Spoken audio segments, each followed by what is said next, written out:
Hey, Chris Cantelmo here with another vibration. I'm in my kitchen here. I'm going to do a quick prep for Mimosa Hostilis. You can see my Grateful Dead posters. I'm a big fan of the Grateful Dead. And this poster is an interesting one.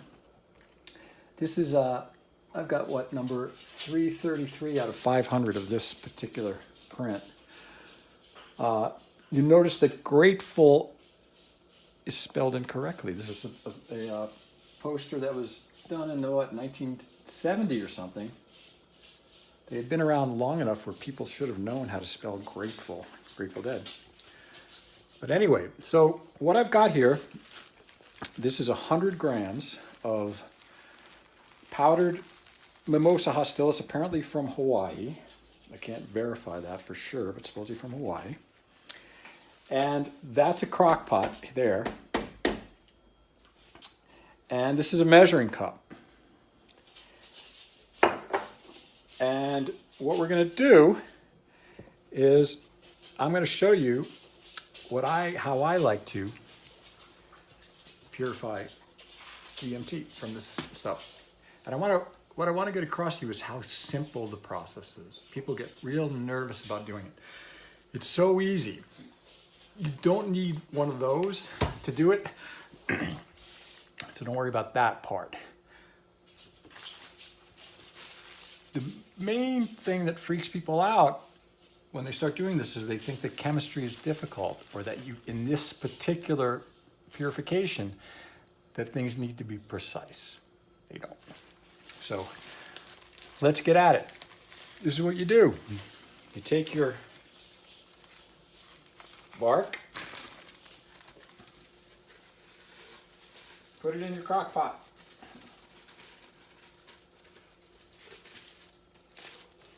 Now what I like to do is add enough water.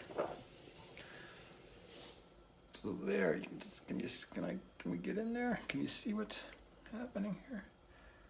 That's what that looks like right there. I'm gonna do that.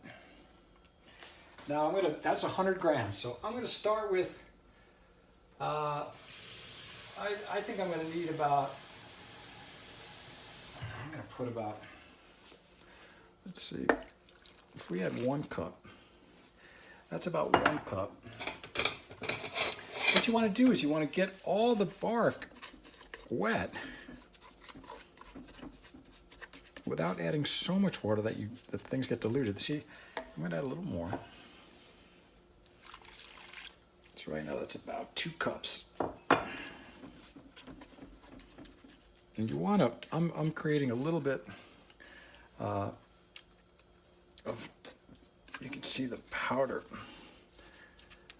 that dust coming up. You don't really want to inhale this dust. It's not particularly good for you, just like any other dust.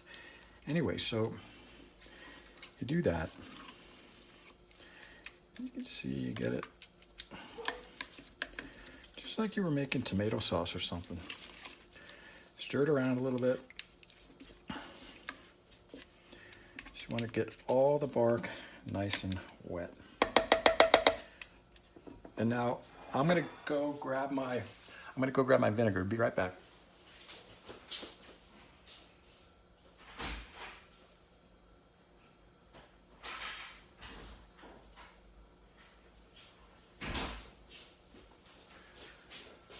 Sorry about that. Should have had this ready to go. So now I just take my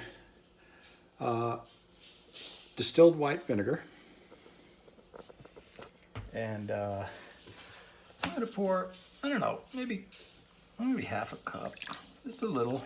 You just wanna acidify things.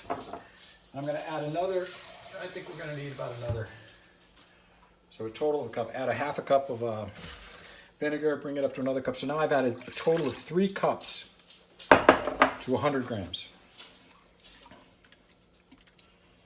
And we're gonna mix it all up. Stir it up, stir it up just like you're stirring up your pasta sauce. Or some kind of chili, like a thin chili or something. I don't know, you get the idea. You can smell the vinegar coming up. Mix it up. Okay. Get your cover of your crock pot. Mine's a little dusty from the last time I did this. And we're going to turn it on. And why isn't it coming on? Oh, is it plugged in? There we go. And now I'm going to put on low heat for, I put it for 3 hours. We're going to let that go. And what's going to happen there, what's going to happen here, is right now, the DMT is in, it's probably a salt in the cells. It's existing probably in an ionic form. And in this process, the vinegar is going to help break down the cell walls, and because you want to release the DMT, you got to get the DMT out of the cells, break down the cell walls, break down the cell membranes, release it into the solution. The acid helps that. The acid also helps to increase the ionic strength of the solution, so that later when we do an extraction, you want as few fats as possible to dissolve, to be associated with the water. The higher the ionic strength, the less problem you have with fat. But really, the vinegar at this stage really just helps break down the cell walls, I think. And so we're going to let that go now.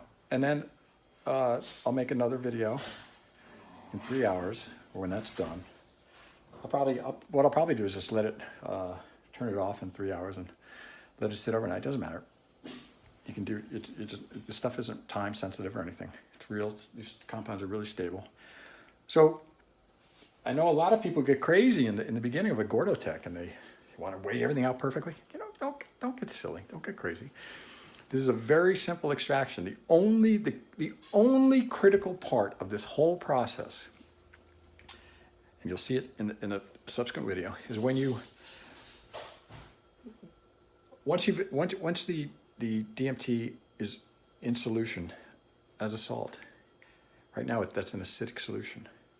You need to bring the solution to increase the pH. It has to be up to pH 12. It can be pH 13, it can be pH 14. All that has to be is above pH 12. It doesn't have to be precise at all. This is really just bucket chemistry. So, and you can tell when you get to the right pH, because the solution goes from a deep purple to black. It goes gray and then black. And as long as it stays black when you stir it up, you know you're above pH 12. And I'll weigh out enough.